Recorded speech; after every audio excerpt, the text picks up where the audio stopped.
जिला में कमल छाप के लहर चलाई रे लहर चलाई रे दरभंगा जिला में कमल छाप के लहर चलाई। जनता के छिया सुनो भगवान रे मोदी से बढ़िया के करतै काम रे। जनता के छिए सुनो भगवान रे मोदी से बढ़िया के करतै काम रे। अब की 24 में फेर कमल के कहर चलै रे दरभंगा जिला में गोपाल जी ठाकुर के लहर चलै रे दरभंगा जिला में कमल छाप के लहर चलै रे लहर चलै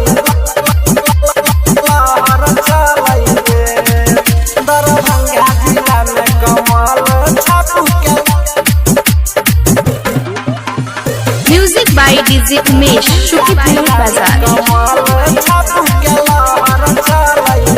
अब की बार कोई जेते 400 पार रे सब विरोधी अपन पीटते कपार रे पीटते कपार रे भाई। अब की बार कोई जेते 400 पार रे सब विरोधी अपन पीटते कपार रे।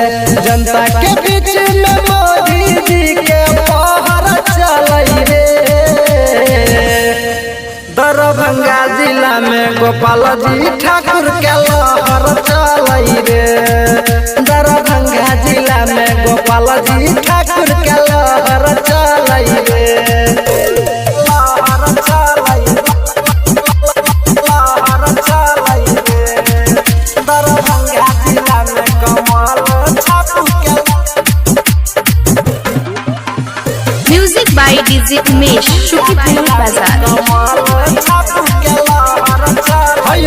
सुनो चाचा चाची के करो बात में बिये अही बेर फेर कमल बटन दिए बटन ये चाची सुनो चाचा चाची के करो बात में बिये अही बेर फेर कमल बटन दिए कमल छाप के घरे घरे में फहर चलै रे